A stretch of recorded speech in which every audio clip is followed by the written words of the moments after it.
Voilà, on va essayer de faire les bases. Alors, on va essayer de faire un cours qui soit en relation avec chacun, avec l'aide de Dieu.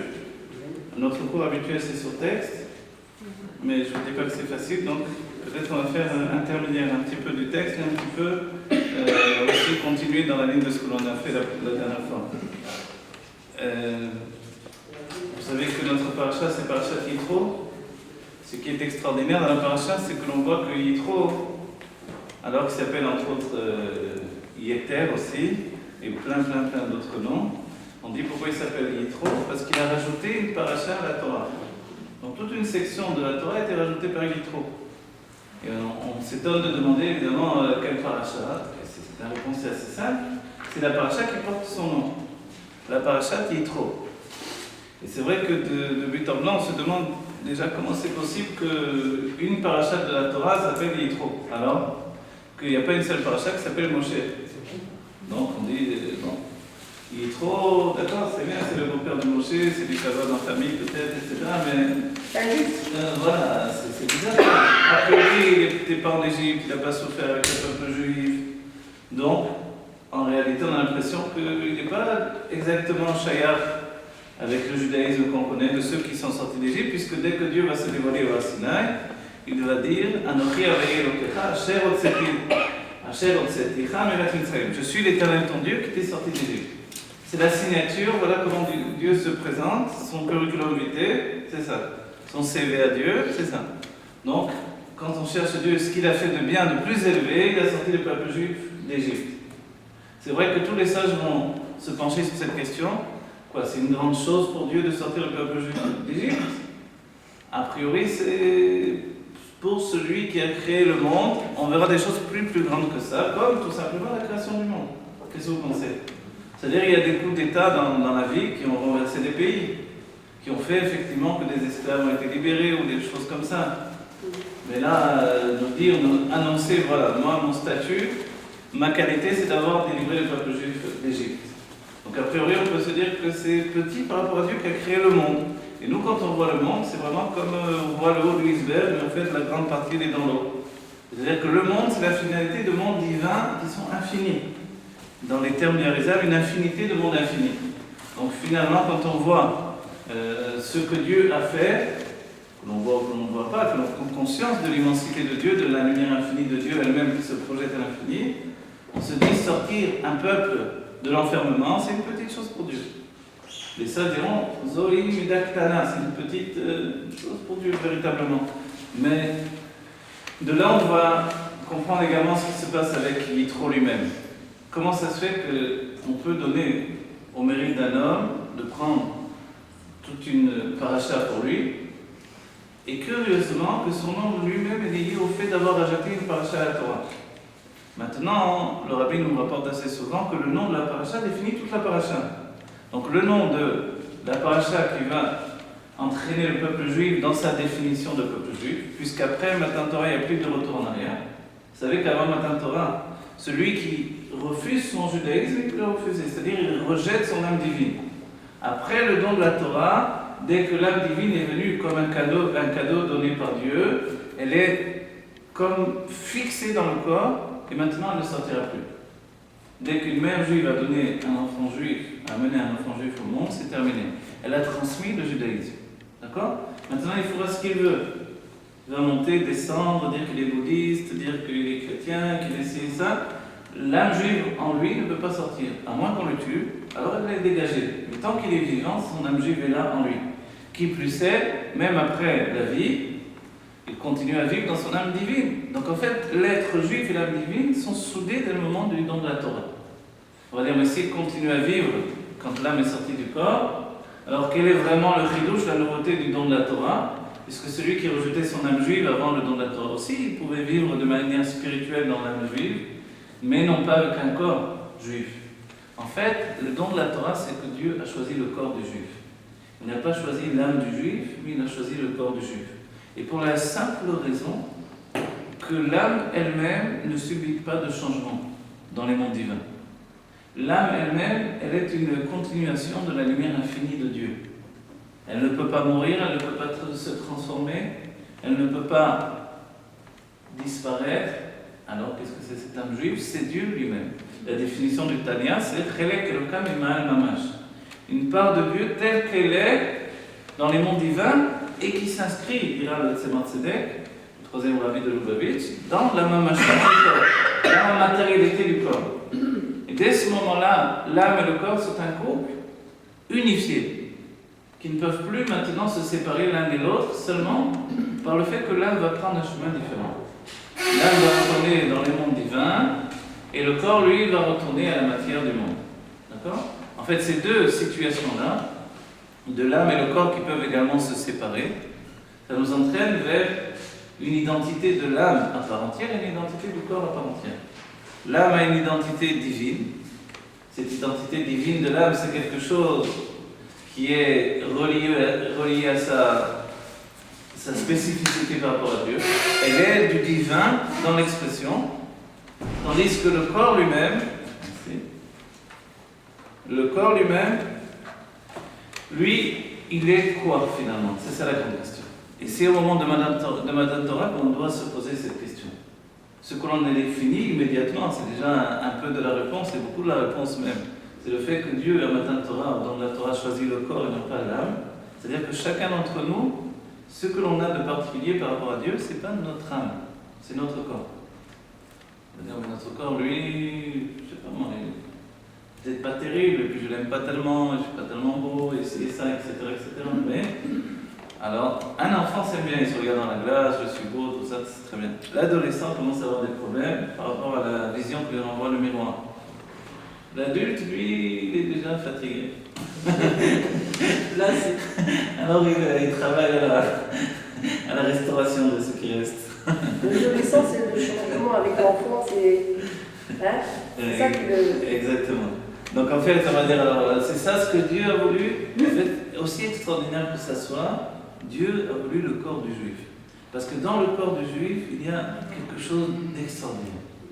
Cette chose extraordinaire, c'est que le corps a une source différente que l'âme. D'accord? Et ça, on l'étudie dans ce livre-là. Le corps vient de ce qui s'appelle le Reshimo. Qu'est-ce que c'est le Reshimo? En hébreu, quand on traduit Reshimo, ou Reshima dans le Zohar, quelquefois, les deux termes sont utilisés, ça veut dire une trace a priori, ou même, quand on dit une Reshima, c'est comme une note. L'Admor Saïd, le deuxième rabbi de Lubavitch, viendra et expliquera des tas de machalim sur le Reshimo, d'exemples. Il dira, c'est comme, l'un des exemples les plus merveilleux, c'est celui-là. Il dit, quand un homme prend une pierre et la jette en l'air, une fois que la main a quitté la pierre, a priori, la pierre devrait tomber par terre. Pourquoi elle continue à monter dans le ciel? Parce que, en fait, la force de la main continue, une trace de la force de la main reste encore avec la pierre. Et tant que cette trace va rester avec la pierre va monter. Quand la trace de la main, la trace de la gestuelle, de la force de la main va abandonner la pierre, elle va retomber. C'est extraordinaire quand on y pense. C'est pas une trace physique, c'est pas une trace qui va laisser des marques, c'est une trace motrice. Vous voyez? Et ça nous rappelle un autre enseignement de la Chassidut qui dit Koar Hapoel Banifal. Alors c'est pas évident de le traduire. Ça veut dire quoi? Ça veut dire que dans toute chose existante, il y a une force qui agit. C'est pas ce qu'on appelle aussi le Koar Hanelam. Le Koar Hanelam, c'est peut-être encore plus que ça. Mais à quoi Hapoel Banifal, je vais essayer de traduire vraiment du mot à mot, la force, Hapoel qui agit, ou agissante, Banifal, dans ce qui a été actionné. Voilà. Presque on dira dans l'action. Mais comme c'est un objet, on ne peut pas dire uniquement l'action. Vous voyez? Très dur de traduire. C'est-à-dire qu'il y a un objet, comme la pierre dont on a parlé, qui va continuer toute seule. Mais avant même que l'homme prenne cet objet, cette pierre, l'envoie en l'air, les sages diront, si tu jettes un bâton en l'air, il va toujours retomber par terre. Ça veut dire quoi?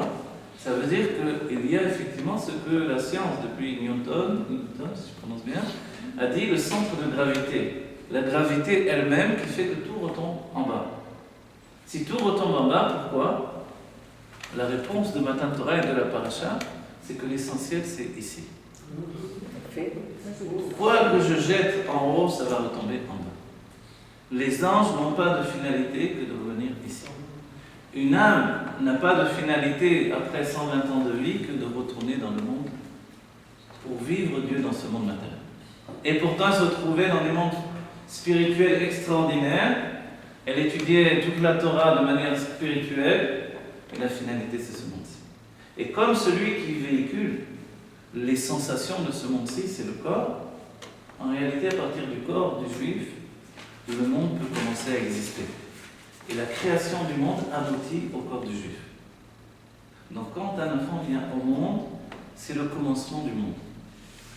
C'est-à-dire qu'il y a un monde particulier dans chaque personne, c'est la perception du monde par chaque personne.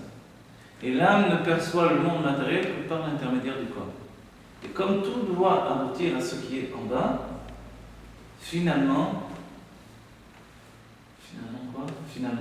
le juif ne peut que se réaliser ici-bas. Vous avez compris? Et c'est pour ça qu'en définitive, la Géoula ne sera pas dans les mondes spirituels, comme l'a supposé peut-être le Rambam, à partir d'âmes spirituelles, mais selon l'avis du Rambam, qui lui a défini que c'est dans le monde matériel et dans le corps matériel que va vivre notre Géoula éternelle. C'est le Lamaba. Le Lamaba, c'est ici. C'est ça, Le Rambam, Rabbi Moshe ben Nachman et Rabbi Moshe ben Maimon, lui, il pensait que c'était une âme séparée du corps. Quand on revient au peuple juif au moment du don de la Torah, on verra que pour recevoir la Torah, le peuple juif a pensé, d'après une sikha du Rabbi, qu'il fallait, à penser la sikha du Rabbi nous enseigne, ils ont pensé qu'il fallait dormir. Les sages nous ont pensé dans le Midrash qu'il fallait dormir.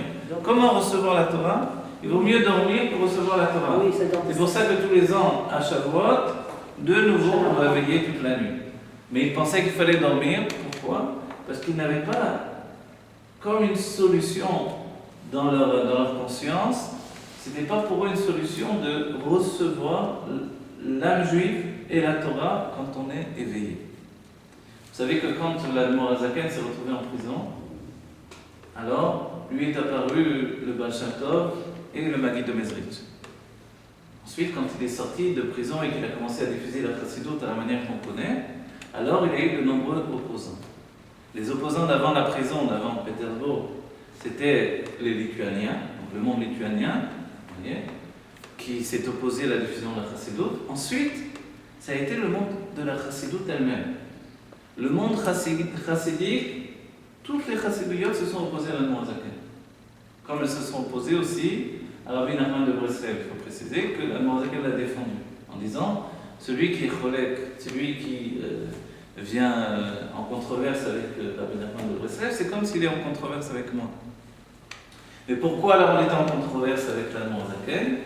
Parce qu'il diffusait le divin de manière compréhensive. Mais il le faisait à un niveau extrêmement élevé, dans le langage de la Kabbalah du Harizal. Et la manière du Baal Shem Tov était tout autre. C'était une manière où on donnait aux Juifs Al-Menat, Shiavin Mine, un petit peu, de manière à ce qu'ils comprennent un petit peu de tout ça.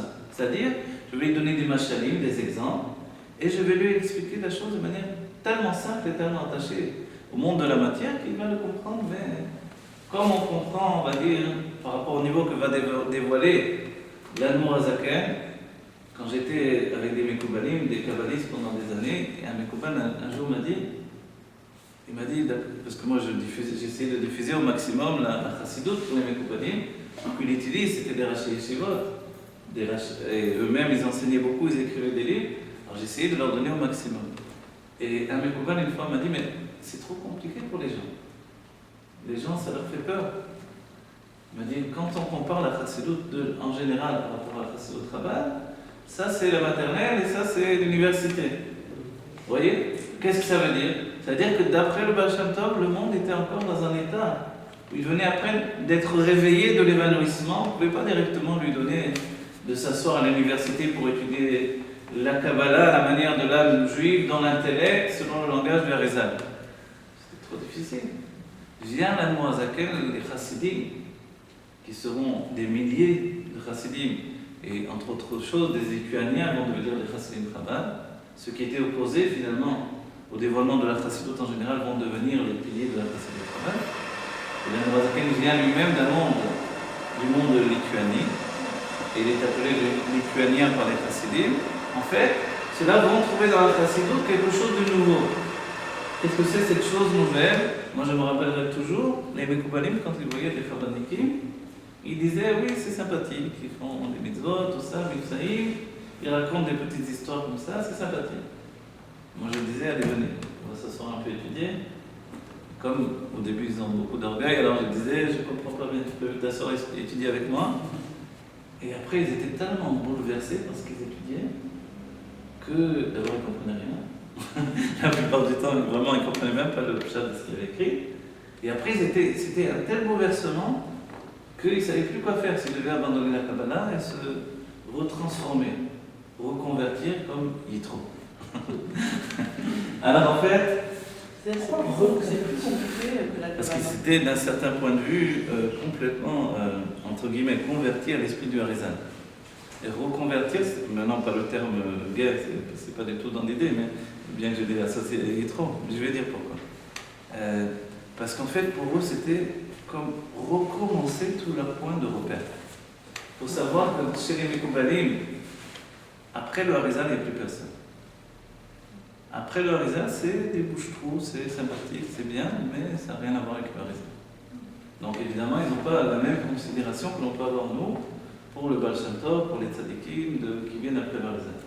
Parce que, effectivement, le pilier de la Torah et de la Kabbalah, c'est le Harizal.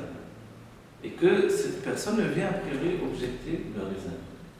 À part les Chassidim.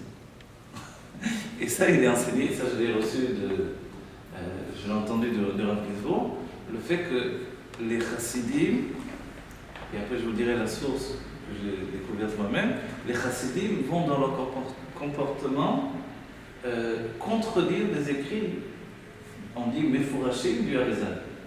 Vous savez comment ça se peut? Et l'explication, c'est parce que on a reçu l'explication que le Rabbi va donner lui-même sur ce sujet-là. On a reçu de Achi Ashiloni, qui a transmis au Baal Shem Tov, des endroits reçus par les autres élèves du Harizal, autres que Rabbi Chaim Vital, qui lui a écrit les écrits du Harizal, que nous attestons comme authentiques. Les autres élèves ont écrit également. Mais le Harizal a dit ceux qu'ont écrit les autres élèves, c'est pas juste, seulement lui a tout compris. C'est vrai que lui a tout compris, mais les autres, ils n'avaient rien compris. C'est qu'ils n'étaient pas aussi, on va dire, efficaces dans la transmission par la soumission absolue au Harizal. Peut-être qu'il y avait ce qui s'appelle une Negiya Atzmit, petite, mais comme c'était des syndiqués, je ne veux même pas m'avancer à dire ça. Quoi qu'il en soit, le Harizal a repris leur écrit. Et la grande question après, est-ce qu'on peut les étudier ou non? La tradition de Jérusalem, des Mekoubalim de Jérusalem, c'est qu'on ne peut pas les étudier. D'après donc, ce que le Rabbi rapportera dans une lettre, on les étudiera quand on sait exactement qu'est-ce qui est Mekoubal. Mekoubal, vous voyez le terme dans la Kabbalah, ça veut dire ce qui est reçu comme étant authentique dans la Torah de vérité. Qui peut authentifier?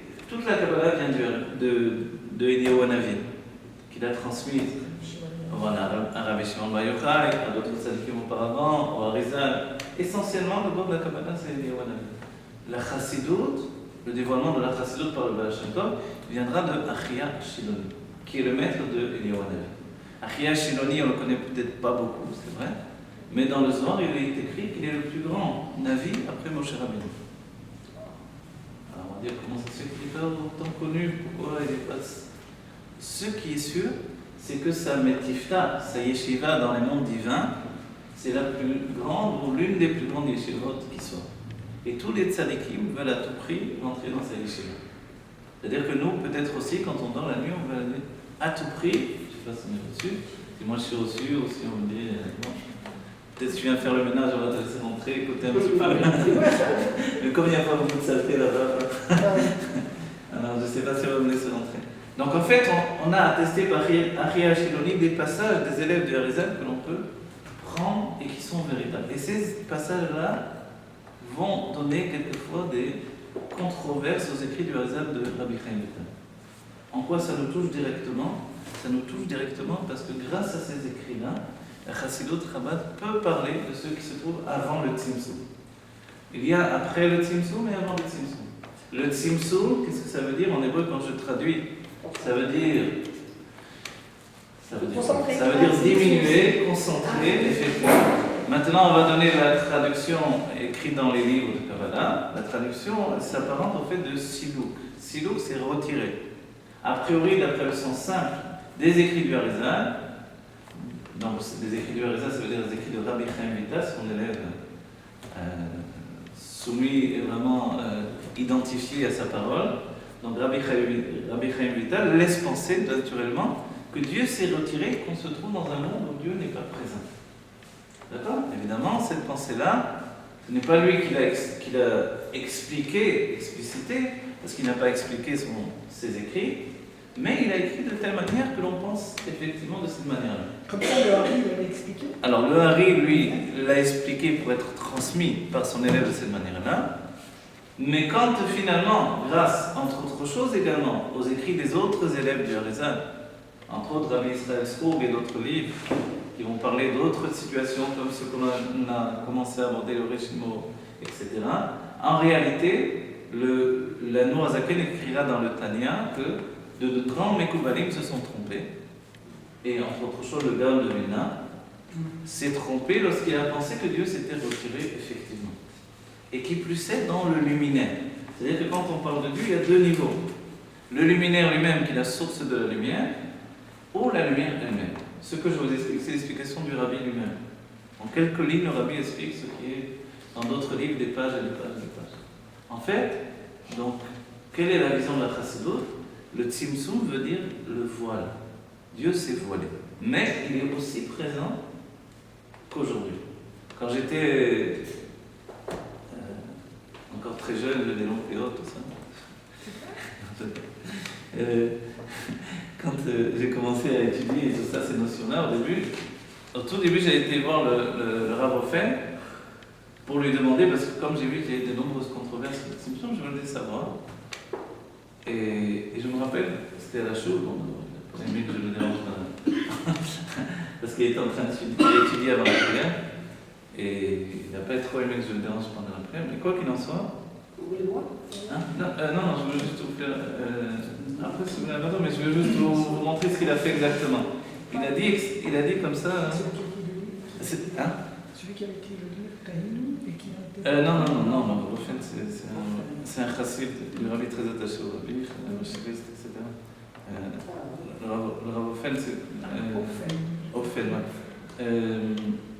Il m'avait dit comme ça, si dans le monde matériel, si je veux mettre quelque chose à l'endroit où se trouve ce verre, c'était une tasse, je crois, il a dit je dois retirer ce verre-là. Mais si dans le monde spirituel je veux mettre quelque chose, je n'ai pas besoin de retirer le verre. Vous voyez ? Si je veux mettre quelque chose dans le monde spirituel à l'endroit où se trouve ce verre, je n'ai pas besoin de retirer le verre. Non, parce que le spirituel, il n'y a pas de matériel. Voilà. En vérité, donc, l'explication est, bon, il m'a donné très simpliste, sûrement que. Je ne comprenais rien du tout, et sans doute il avait raison, mais quoi qu'il en soit, cette explication, voilà, je vous la transmets. Qu'est-ce que ça veut dire ? Ça veut dire qu'effectivement, dans le monde matériel, quand on veut mettre une nouvelle chose, un nouvel objet dans un endroit, il faut retirer l'objet qui se trouvait auparavant. D'accord ? Par exemple, le mouxé, lorsqu'un mouxé dans Shabbat est mouxé de par le corps même de la chose, comme une pierre par exemple. Vous voyez ? Une pierre, elle est mouxée parce qu'elle n'a pas d'utilité pour Shabbat. À moins que ce soit une pierre que j'utilise pour le Shabbat, pour m'asseoir dessus par exemple, vous voyez ? Ou pour sceller une porte, ou des tas d'utilités avant le Shabbat. Mais dès que rentre Shabbat, si cette pierre est une pierre inconnue au bataillon dans l'utilisation de la vie quotidienne, Là, c'est moi même. voilà, je ne peux plus la toucher. Hein? Pas la toucher. Je ne peux plus la toucher. Ça s'appelle Mouxé Michamad Goufo. C'est-à-dire de par elle-même, elle est Mouxé. Vous voyez, par exemple, ça c'est Mouxé Michamad Goufo et Shabbat. Pourquoi ? Parce que l'utilisation est interdite Shabbat. Oui. Vous voyez ? Donc dès ce moment-là, encore plus, parce que là on a une utilisation. Pierre, c'est quoi le mouxé de la pierre ? La pierre, c'est un objet inutile dans l'idée du Shabbat. Le Mouxé, c'est très important. Et si je veux casser une noix avec ? Ah, alors il faut préparer votre pierre à l'avance. Ceux qui vont tirer les orthodoxes qui vont tirer des pierres sur les voitures pendant Shabbat, ils doivent préparer leur pierre avant Shabbat. C'est grave. Spirituel, ça doit être. À moins qu'ils aient établi que, effectivement, ces piques en effet, c'est d'Orché Shabbat, et je pense qu'ils vont dans cet ordre d'esprit. Donc, comme c'est pour sauver le Shabbat, on peut faire quelque chose qui transgresse le Shabbat. Et voilà. Bon, c'est très grave, de toute façon, de cet ordre d'esprit-là. Quoi qu'il en soit, le Tzimtzum, ça a été le fait que Dieu s'est retiré, mais en fait, il s'est voilé. On comprend que Dieu s'est voilé, et on comprend d'où vient la source du voile. Et qu'est-ce que c'est le Tzimtzum? Grâce aux écrits des élèves du Harizal qui n'ont pas été inclus, justement, ces écrits, dans les écrits du Harizal, ce que l'on appelle. D'ailleurs, les écrits de Rabbi Chaim Vital. Pour nous, c'est essentiel. Une grande part de la Chassidoute va parler de au-delà de Tzimtzum. C'est-à-dire, qu'est-ce qu'il y a au-delà de Tzimtzum? C'est Dieu avec lui-même, Dieu avec son intimité. Ce qui est extraordinaire dans les mondes divins, c'est que tout part de l'essence et tout aboutit à l'essence. Et que dans l'essence de Dieu, qui est son intimité la plus profonde, en vérité, il n'y a pas de déplacement. Donc l'idée du Tzimtzum n'existe pas dans l'essence de Dieu. Rien n'existe dans l'essence de Dieu si ce n'est l'essence. Comme la création du monde. En réalité, pour terminer ce que je dis là, ça veut dire que... Non, pas pour rejeter, ça va rejoindre ce que vous dites. C'est-à-dire, pour terminer cette idée-là, c'est-à-dire que malgré le mouvement de la vie, parce qu'on peut se demander nous-mêmes, je vous enseigne maintenant qu'il y a des mondes divins. Il y a le monde qui s'appelle, ceux qui précèdent même les mondes dans lesquels sont inclus tous les mondes. Ça s'appelle Adam Kadmon. D'accord? Adam Kadmon, c'est la pensée générale de toute la création, la volonté générale de toute la création, tout est inclus en lui. Ensuite, il y a Olam HaAkudim, le monde des Akudim. Ensuite, le monde des Nekudim, Nekudot, qui vient le monde du Tau. Ensuite, le monde de Hatzilut, le monde de Bria, etc. Et nous, on est dans la définition matérielle du monde de Hatzia. Donc, vous voyez que notre monde, c'est rien du tout par rapport à tous les mondes qui ont précédé. On va dire, mais pourquoi tous ces mondes existent? Pour créer un espace entre nous et Dieu. Et qu'il y ait dans l'âme du juif, on dirait en hébreu, malishov, quelque chose, voilà, vers laquelle voilà, vous avez bien dit, vers laquelle je veux aspirer. Voilà. Ce à quoi j'aspire, c'est ça, c'est ce déplacement de l'âme. On va l'appeler Ratzor Veshov. Ratzor, l'âme se laisse aller, et Shov, elle revient. On a dit quand on jette le bâton, il revient toujours. Il tombe toujours par terre. Pourquoi? Parce qu'en réalité, ce qu'il y a d'extraordinaire, c'est que pour créer ce monde matériel, Dieu n'a pas pu faire avec le matériau qu'il avait installé, qu'il a installé dans tous les mondes divins. Le matériau dans tous les mondes divins, c'est la lumière infinie. Le matériau de notre âme, c'est la lumière infinie également. Le matériau de la matière et de notre corps, qui va ressentir la matière autour de lui, ce n'est pas la lumière infinie. Qu'est-ce que c'est là-bas? C'est l'essence de Dieu. Qu'est-ce que ça veut dire ça? Ça veut dire que le commencement et la fin vont se rejoindre ici. Avec le corps du juif, le commencement et la fin se rejoignent. L'enseignement dans les écrits d'Abraham Avinu, celui que l'on connaît dans tous ses écrits, il a écrit énormément, on n'a plus qu'un livre et encore il a été reçu le roi HaKodesh par Rabbi Akiva, c'est le Sefer Yetzirah. Neut Sofan Betrilatan, Otrilatan Besofan. C'est-à-dire que la finalité est implantée dans le commencement et le commencement dans la finalité. Vous voyez? C'est-à-dire que d'un côté à l'autre, il n'y a qu'une seule chose, c'est l'essence de Dieu. Et en réalité, l'essence de Dieu n'a jamais bougé. Elle est toujours là, présente, mais il y a eu une sorte, entre guillemets, d'émanation depuis l'essence de Dieu qui a fait que des dimensions se sont installées les unes après les autres. Je n'ai pas utilisé le terme créer, mais en fait, des dimensions ont émané de la présence de l'essence de Dieu. Le Rambam va le synthétiser lorsqu'il dira de la vérité de son être se trouve tout ce qui est, je ne sais pas si je traduis bien, mais j'essaie d'être précis, mais c'est-à-dire que tout ce qui existe, et vous voyez, c'est-à-dire que c'est vraiment l'enseignement le plus profond que l'on trouve dans un homme de halakha a priori. Et le Rabbi Rayaz dira que le Rambam était appelé, ou le définit lui-même, le Mekouba Lagadol. Donc a priori, il avait peur que l'on étudie la Kabbalah avant l'âge de 40 ans. Est-ce qu'aujourd'hui on peut étudier la Kabbalah si on n'a pas 40 ans?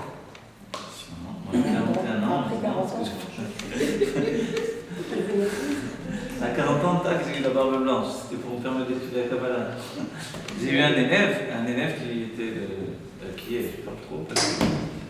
Merci beaucoup, c'est parce que c'est un judo, il m'a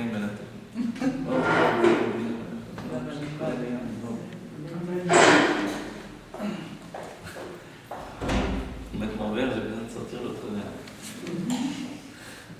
Et il y a un élève, quand j'ai étudié la Kabbalah, pendant des années, à un moment, j'ai senti que c'était froid quand même. La Kabbalah, c'est une technique. C'est une technique qui demande une grande soumission, une grande intelligence, dans le sens d'une grande ordonnance de l'esprit. Vous voyez ? Maintenant, ce n'est pas toujours très actif dans l'intellect. Tout au moins, quand on est dans la Kabbalah, on ne s'en rend pas compte, mais quand on va aborder une autre partie de l'étude qui est la Chassidut, on se rend compte que la Kabbalah est assez figée. Mais elle est essentielle, elle nous permet de recevoir des informations. C'est pour ça qu'on l'appelle Kabbalah. Je reçois des informations, une fois que je les ai pris en compte, je sais que plus rien ne bouge. Et ça, c'est essentiel. Pourquoi ? Parce que dès ce moment-là, je vais pouvoir me libérer. Je vais pouvoir étudier toutes choses sans remettre en compte l'arbre de vie. L'arbre de vie, donc c'est tous les mondes divins tels qu'ils sont construits. Et comme il est enseigné, vous vous rappelez, Shlomo Ameler va nous dire En chadash mitachat hashemesh, c'est que tout ce qui se trouve en dessous du shemesh, qui s'appelle Zeir Anpin dans les mondes divins, le soleil c'est Zeir Anpin, donc les sentiments divins, c'est le soleil, vous voyez. Donc pour nous aussi les sentiments divins, quand brillent les sentiments divins, quand c'est l'hiver, les sentiments divins de Dieu sont un peu voilés, sont masqués. Alors on se sent plus mal en hiver. On a du mal à ressentir la générosité de Dieu. Il fait froid, on n'est pas bien, quand le matin il faut se lever très tôt pour servir Dieu, quand il fait froid on a beaucoup de mal à se lever du lit. Alors, comment on peut bouger du lit ? Alors il faut se donner quelque chose à faire. Ce quelque chose à faire, c'est entraîner son âme animale et son corps vers une construction. D'accord ?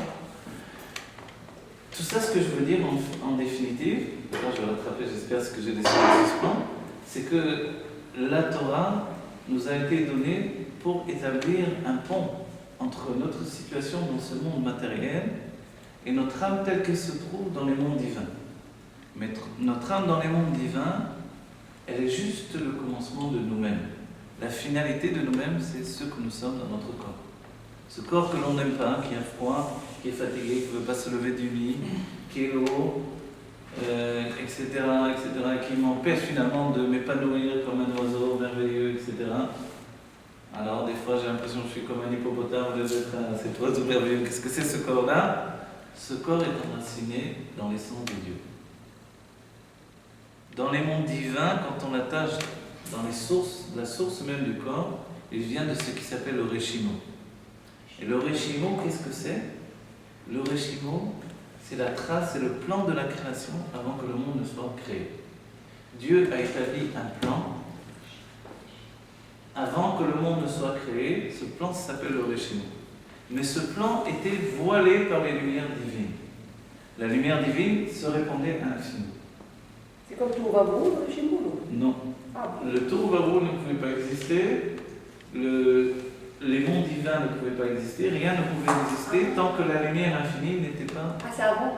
Voilà. Tant que la lumière infinie n'était pas voilée. Mais curieusement, en réalité, ceux qui peuvent voiler la lumière infinie, c'est seulement quelque chose de supérieur à cette lumière infinie. C'est-à-dire la source de la lumière. Et dès que la source de la lumière, en fait c'est la suite du Hanbet, ce que je dis là, dès que la source de la lumière se dévoile, la lumière infinie peut se voiler. C'est l'essence, la source de la lumière. La source de la lumière, en réalité, c'est pas même pas l'essence. L'essence, elle est au-delà même. Vous savez que le Maor, il est dit que l'essence, elle n'est même pas un makif. Un makif, c'est-à-dire qu'elle n'entoure même pas les mondes divins. Pour nous, elle n'est même pas inconsciente. Elle est tout simplement inaccessible. Alors comment on peut atteindre l'essence ? L'une des grandes nouveautés, on va dire, de la Torah du Rabbi de notre génération, c'est de nous affirmer d'une manière incontestable que dans la Géoula, nous allons avoir le Gilouï de l'essence de Dieu. Le Gilouï de l'essence, le dévoilement de l'essence de Dieu. Alors on la voit, l'essence. Si c'est un gâteau, il y a l'essence. Donc on la voit. Voilà, vous voyez l'essence gâteau. Non, je ne sais pas, c'est la question. Parce qu'on peut voir. Pour ça le prix de l'essence, et là on va l'adorer. Amen. Donc le corps va dévoiler quelque chose de beaucoup plus élevé, puisqu'il va Effectivement. dévoiler l'essence. Effectivement. Et c'est là où on veut en C'est pas venir. seulement le Donc réchaud. il n'y a pas encore Le d'essence. commencement et la fin doivent se rejoindre. Ah ouais.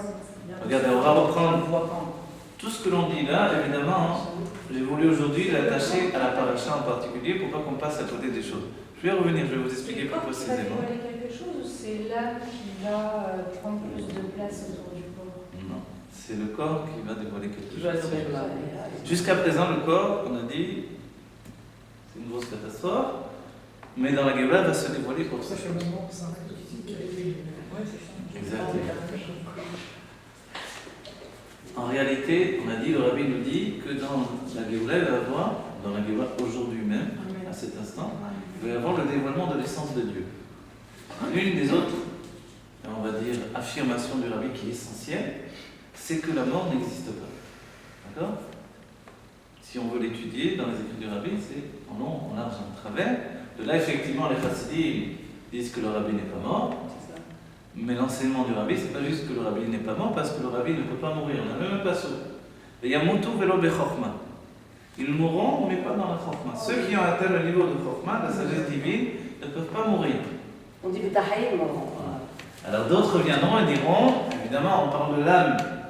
Alors, si c'est l'âme divine, dans ce cas-là, quel est le chidouche de ce passage là? On a toujours su. Voilà. On n'a pas fait une grande.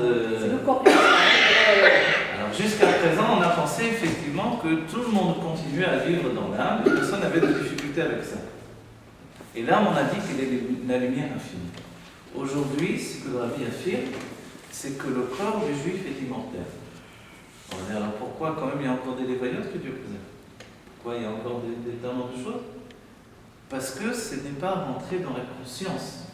Ce n'est pas rentré comme une sorte de fluide dans le cerveau humain qu'il ne peut pas mourir. C'est une habitude de penser. C'est une habitude de penser, c'est une conclusion. On va dire, mais je comprends rien. La conclusion, c'est intellectuel. C'est vrai, conclure quelque chose, c'est intellectuel, ça ne touche pas le corps après. Quand les non-juifs abordent le cerveau humain, ils ne font pas de différence entre l'âme et le corps, entre le cerveau et l'intelligence. Le cerveau, c'est l'intelligence. Dans la Chassidut, on dira également les mochim, pour dire l'intelligence. En tout cas, a priori, on dit la même chose. Mais quand on a étudié ce livre au commencement, on a découvert, si on ne le savait pas, qu'il y a une force de l'âme qui s'appelle la force de l'intellect, qui rentre dans le cerveau, et qu'elle actionne l'intelligence par le biais d'un réceptacle qui s'appelle le cerveau. Donc a priori, c'est deux choses différentes. À l'image du corps et de l'âme, à l'image des sphirotes, dans les mondes divins. Une sphira est faite d'un réceptacle et d'une lumière qui vont finalement fusionner. Et si elles fusionnent, alors il n'y a plus de différence entre le corps et l'âme. Comment ça se fait qu'elles peuvent se séparer? Comment ça se fait que l'intelligence peut quitter le cerveau? Tout à coup, une personne très intelligente n'est pas capable d'expliquer ce qu'elle a compris. Comment ça se fait? Parce qu'il y a une grande part de nélam, de voile dans la neshama qui découle lui-même du tzimtzum. C'est-à-dire que le tzimtzum a effectivement laissé une sorte de trace dans la neshama. Par contre, au niveau du corps, le corps n'a jamais subi le tzimtzum. Le corps lui-même, La mort n'a pas été un tzimtzum pour le corps. la mort n'a jamais été un tzimtzum pour le corps. Qu'est-ce qui se passe, on va dire, techniquement? D'accord? Pour en parler et pour l'oublier pour toujours, pendant le moment où une personne est décédée, l'idée, entre guillemets, technique de Dieu, on va parler de technique, c'est que les quatre éléments qui fusionnent pour que le corps puisse exister dans sa représentation physique vont se séparer.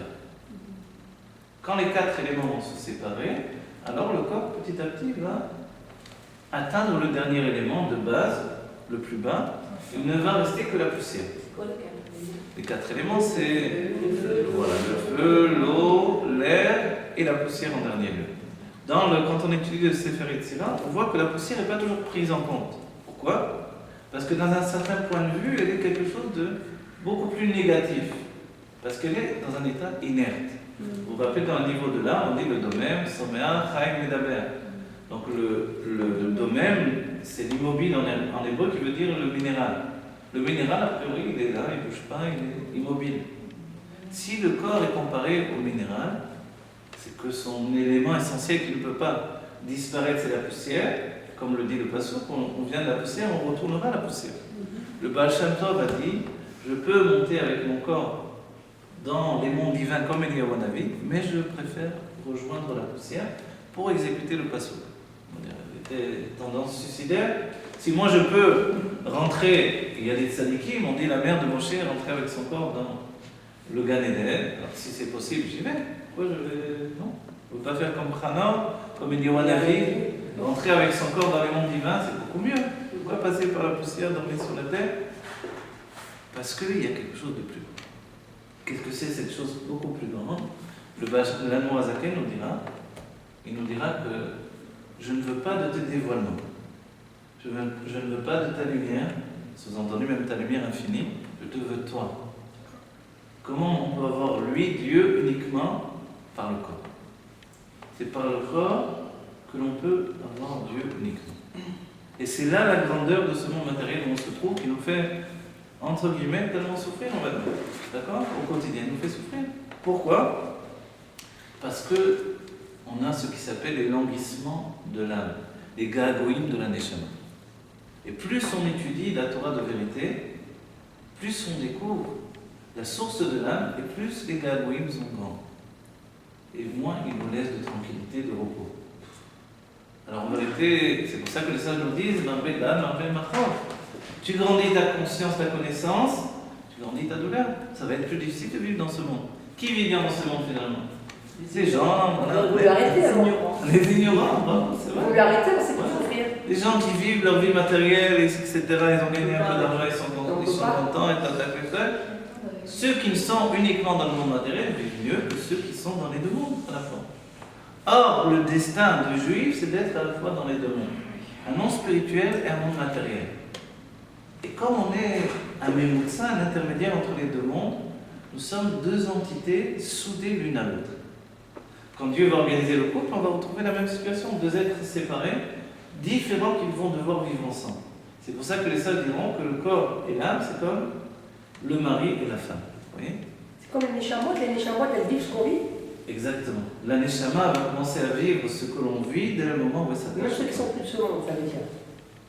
Maintenant, dans notre paracha, on voit que Yitro va donner son nom à la paracha de Matan Torah. Et on va s'étonner, et on va expliquer la chose dans le fait qu'il y a une machloket entre le Zohar et le Rashi. La machloket, elle est simplement, est-ce que Yitro est venu avant le don de la Torah ou après le don de la Torah? D'après Rashi, a priori, il est venu après le don de la Torah. On s'étonne, parce que d'après Rashi, si c'est effectivement le cas, alors, comment il a pu rajouter la parashat Yitro à la Torah s'il est venu après le don de la Torah?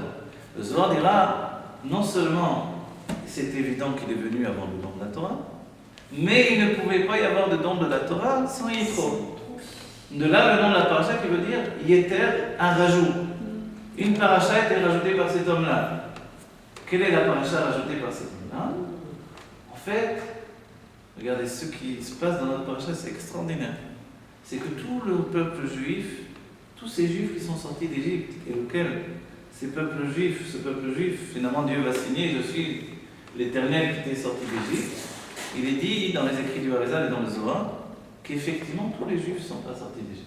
On dit un cinquantième ou un cinquième, c'est minime. On s'étonnera toujours de voir que dans les textes, finalement, personne ne va hurler, crier vers Dieu sur cette chose-là.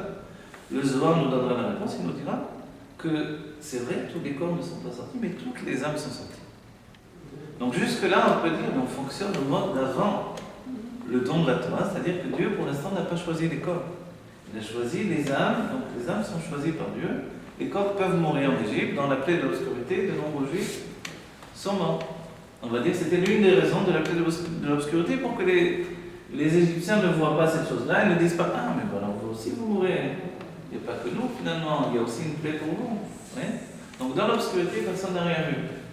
Mais des juifs sont morts dans une grande partie. On va dire « Mais pourquoi? Comment ça se fait ?» Parce qu'en fait, Dieu était en train de construire, non pas l'âme juive uniquement, mais le corps des Juifs également. Et que de tous ces Juifs qui étaient en Égypte, seulement Shishim Ribo ont été choisis pour être la construction du corps et de l'âme des Juifs. Toutes les âmes se sont construites comme une entité générale de 600 000 Juifs, lesquels vont donner naissance à toutes les âmes de tous les temps. Dès ce moment-là, c'est pour cela que l'on doit poser la question, est-ce que ceux qui étaient en Égypte, c'était effectivement des Juifs? Ou est-ce qu'il faudra qu'ils soient pris en compte comme Juifs dès le moment où ils sortent d'Égypte? Ils s'étonnent de cette question des sages. Mais quand on comprend qu'une grande partie vont rester là-bas, c'est parce que les Juifs sont sortis. Et que les corps de ceux qui ne vont pas devenir le Juif, d'après Matan Torah, est resté en Égypte. Je ne sais pas si on comprend bien. Pour bien comprendre, il faut savoir que dans la racine de nos âmes, nous étions les géants de l'époque du déluge. Dans les écrits du Harizal, il dit que c'était les Juifs. Et nous sommes partis. Pourquoi on était géants? Parce qu'on avait un désir géant. Quelle était notre faute? C'était qu'on voulait jouir du monde, de Dieu, de manière spirituelle et matérielle, sans se soumettre à Dieu. Ces géants ont été détruits par le déluge. Un homme soumis a été choisi pour continuer finalement la transmission des âmes et des corps, c'était Noah. Mais, par la naissance des nouveaux enfants, les âmes juives sont revenues. Elles se sont cristallisées à l'époque où tout le monde parlait l'hébreu, l'époque de la tour de Babel. À la tour de Babel, donc la tour qui a été érigée pour faire la guerre à Dieu, c'était ces mêmes âmes qui sont revenues, nos âmes à nous. On s'était soudés, liés les uns et les autres pour faire la guerre à Dieu. On va dire. Non, beaucoup sont des descendants de Shem, effectivement. Mais on va voir que celui qui va être à la tête de tout ça, c'est Nimrod. Est-ce que Nimrod est un juif? Oui, on a du mal à entendre qu'il puisse être un juif, puisque le judaïsme va être transmis ensuite par Abraham Avinu. Le haut, on dit que le haut de la tour de Babel, c'était une statue de Nimrod avec un arc et une flèche dirigée vers Dieu. Vous vous rendez compte quelle époque on était? C'est-à-dire qu'on ne veut pas mourir encore, on ne veut pas que tu nous tues, parce que quoi? Parce que les juifs d'avant le judaïsme utilisaient les noms divins pour jouir de la lumière divine, d'en tirer profit dans le monde matériel. Est-ce qu'aujourd'hui, quand on prie Dieu pour avoir du bien matériel, est-ce qu'on n'est pas en train de faire la même chose? Exactement, c'était mal canalisé, mais c'était ça. Exactement, c'est-à-dire que de vouloir bien vivre dans ce monde, c'est de vouloir la gueule de ce monde. C'était en avance sur leur temps. Mais le monde n'était pas encore prêt pour ça, parce qu'il y avait trop de luttes, et puis surtout, les sentiments n'étaient pas encore, on ira le terme metukanim. Les sentiments n'avaient pas accédé à la soumission. Les âmes étaient trop puissantes. C'était des âmes de taureau. Il a fallu une destruction, une nouvelle destruction. La nouvelle destruction, elle n'a pas été de détruire les hommes. Pour arrêter ces hommes-là de la tour de Babel, Dieu a mélangé les langues. Dieu a, on va dire, décristallisé la langue de source, qui est l'hébreu de la création, et de là sont sorties toutes les langues qui existent aujourd'hui. Ces langues, ces langages-là ont fait que les hommes n'arrivaient plus à se comprendre les uns les autres. Comme il y avait une incompréhension dans les hommes, en réalité, il y avait une impossibilité d'utiliser la Shon HaKodesh pour créer la vie comme il le faisait auparavant. Créer la vie, c'est la force de l'hébreu originel. C'est ce que nous enseigne le Sefer Yetzirah. Abraham va reprendre ses enseignements de la tour de Babel finalement, mais il va en faire un petit coup d'une réparation. Et dans le Sefer Yetzirah, il nous transmet finalement comme un sauvetage.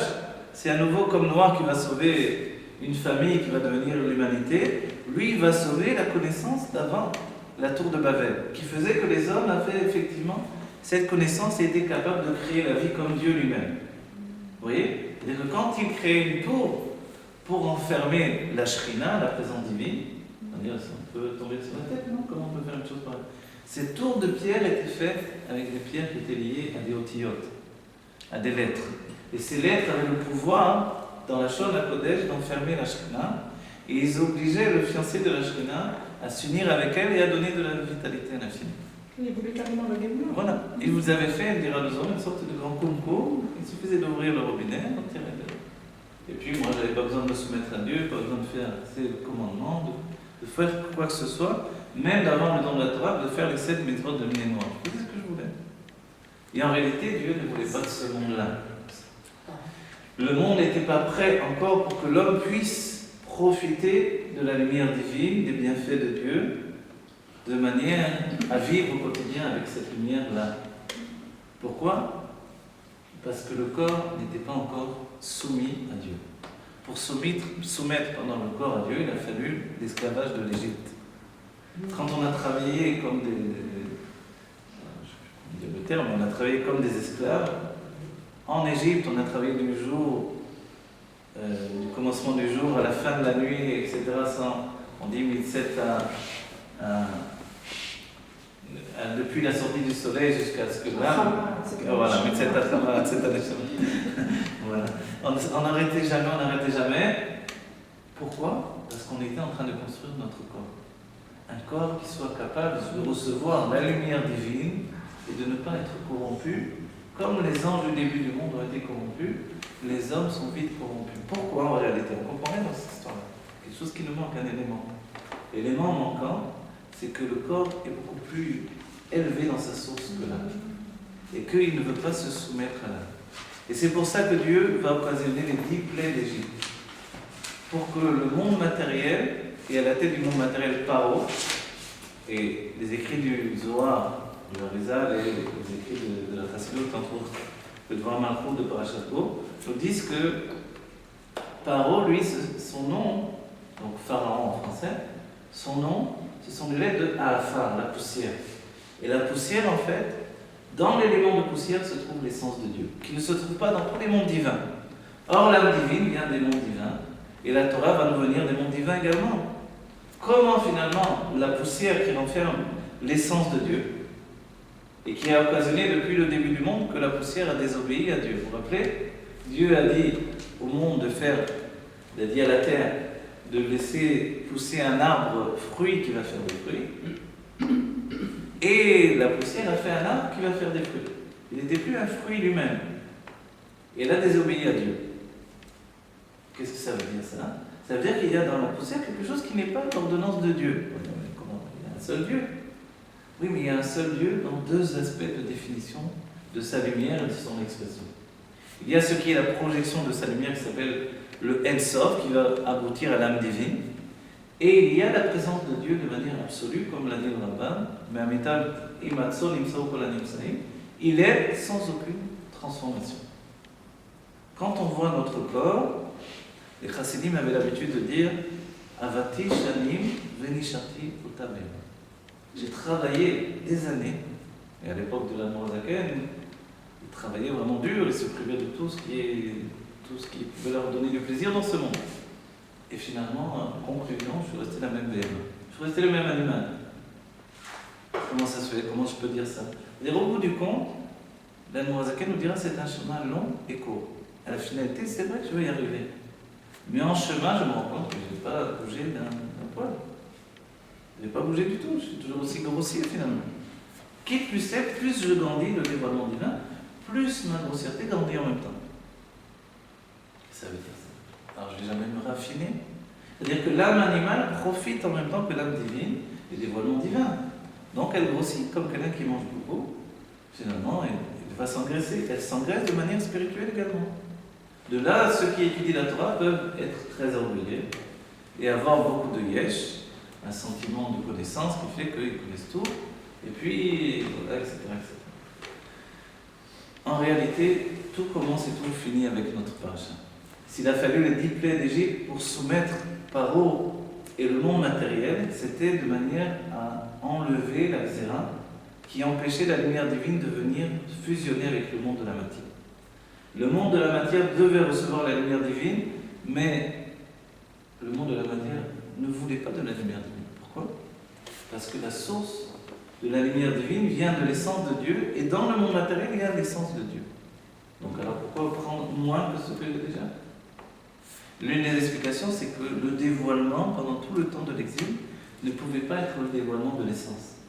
C'est-à-dire que pour l'instant, une seconde avant la Géoula, l'essence est inerte. Elle est de l'ordre du domaine. Pour accéder à la spiritualité la plus grande dans le Beth Amikdash, le Beth Amikdash devait être fait de pierre.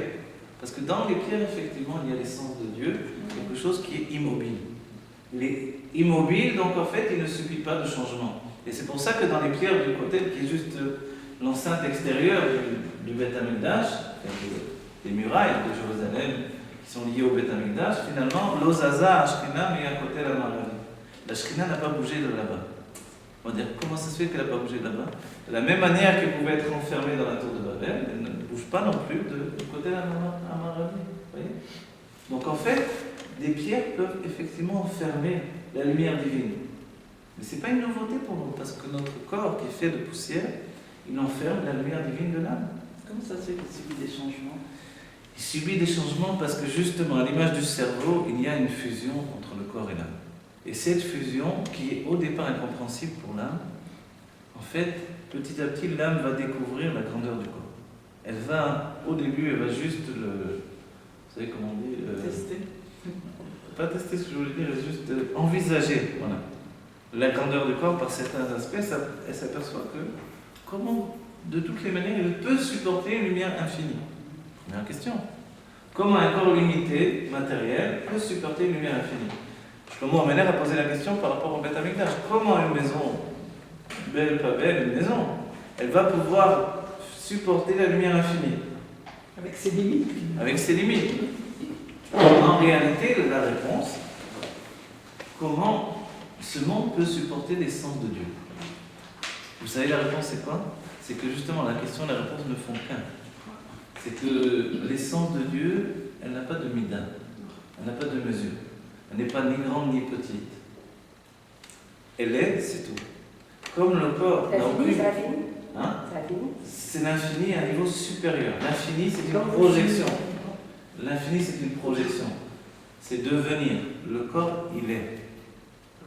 Vous voyez, quand on dit le chidouche d'après Matan Torah, c'est non pas être, c'est devenir. C'est ça, a priori?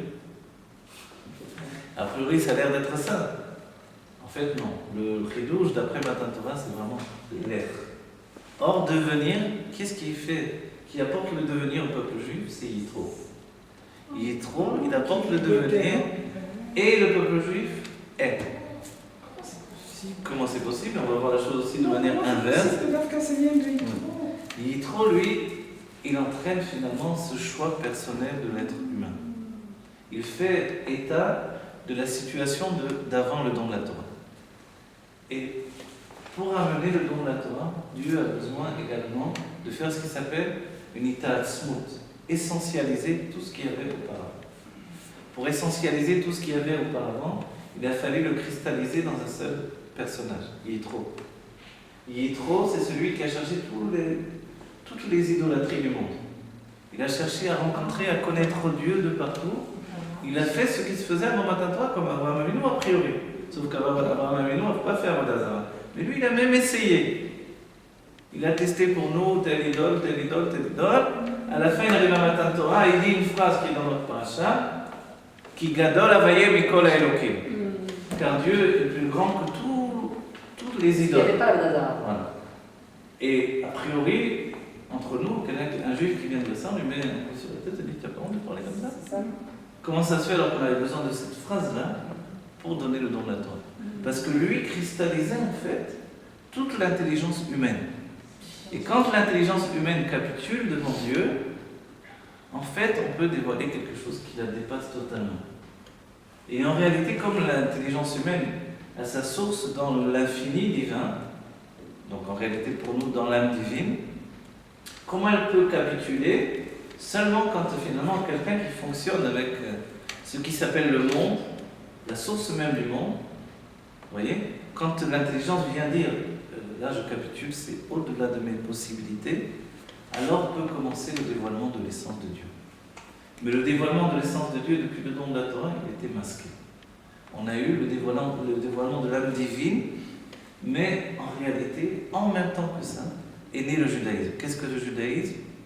C'est l'expression du corps du juif, qui est pendant tout le temps de l'exil, mis de côté en attendant le moment de la Géoula. Quand vient le moment de la Géoula, on va voir non plus, comme l'a dit le Rabbi dans Parashat Bo, on ne va pas avoir la sortie d'Égypte, qui est le fait de fuir l'enfermement du corps et de la matière, mais on va avoir au contraire le Bo et le Paro. Bo et le Paro, la paracha de la sortie d'Égypte, elle s'appelle Bo. Le Rabbi nous dit que c'est incompréhensible qu'elle s'appelle comme ça. Parce qu'en réalité, elle fait d'état d'une Géoula, une délivrance beaucoup plus grande. la délivrance de la Géoula que l'on doit vivre aujourd'hui, qui est celle non plus de fuir l'Égypte, mais de rentrer dans l'Égypte et dans sa tête, dans Pharaon.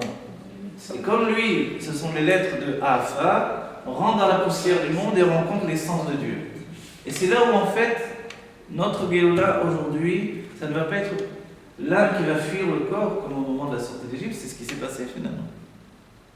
Puisque tous les corps, la plupart des corps sont restés en Égypte, dans la plaie de l'obscurité, on comprend bien. Qu'est-ce que ça veut dire? On va vers la lumière. Venez, quittons l'obscurité. Le corps ne veut pas s'englober dans la lumière, il reste dans l'obscurité. Mais en réalité, le travail de la Géoula, c'est celui-là. Que l'âme vient et pénètre dans ce qui lui apparaissait auparavant comme l'obscurité, et elle découvre que cette lumière-là n'est qu'une obscurité que parce qu'elle est au-delà de toute notion de dévoilement. Donc quand dans la Géoula, on va avoir le dévoilement de l'essence, aujourd'hui même, c'est en réalité quelque chose que l'on ne connaît pas. Et qui peut être simplement comparable dans son dévoilement au niveau de ce qui s'appelle le Réchimo. Le Réchimo, c'est être masqué par le devenir. La lumière infinie, c'est devenir, donc c'est la lumière qui se répand pour se dévoiler dans les mondes divins et qui aboutit à l'âme divine. Mais le Réchimo, lui, il ne subit pas de transformation, parce qu'il est déjà le destin de toute l'humanité, de tous les mondes divins, de toutes les âmes juives, déjà écrits à l'avance. Parce qu'il y avait avant, mais ce qu'il va y avoir maintenant, c'est pareil. Exactement. Si bien que notre vie a déjà été écrite à l'avance et que l'on a accepté, chacun d'entre nous, quand on a accepté la création du monde, tout ce que l'on devait vivre, et que nous l'avons accepté que pour la perfection du corps, que pour aboutir à l'immortalité du corps. Et que tant que le corps, n'oubliez pas, c'était le sujet d'Adam Rishon dès le commencement. Il ne fallait pas qu'il mange du Etz HaChaim seulement après qu'il ait mangé du Etz HaDa'at Tovera. C'est-à-dire que s'il n'avait pas mangé du fruit interdit du bien et du mal, il aurait pu manger, en réalité c'était le projet de Dieu, qui mange du fruit de la vie. Quand la Nourazaken vient nous donner la chassidut pour chacun, c'est qu'il introduit dans notre bouche à chacun le fruit de la vie. Les chassidim diront, il a fait triatametim, il a occasionné une résurrection des morts. La résurrection des morts, c'est notre cerveau qui commence à penser sur plusieurs dimensions en même temps. En même temps, il est capable d'accéder à des dimensions infinies. Pourquoi? Parce qu'il aborde toute chose avec une intelligence nouvelle. Cette intelligence qui vient du fait qu'on est capable de capituler devant l'intelligence divine. Comme Yitro, nous aussi, on a notre part de vie. On a nos études universitaires, nos études profanes, quoi qu'il en soit, on ne va pas dire que c'était mauvais. Comme Yitro, on dit que c'était bon. La preuve, je viens témoigner de ce que j'ai étudié, mais j'ai compris que tout ça par rapport à la Torah, c'est rien du tout. Vous voyez? Mais alors pourquoi on dira derrière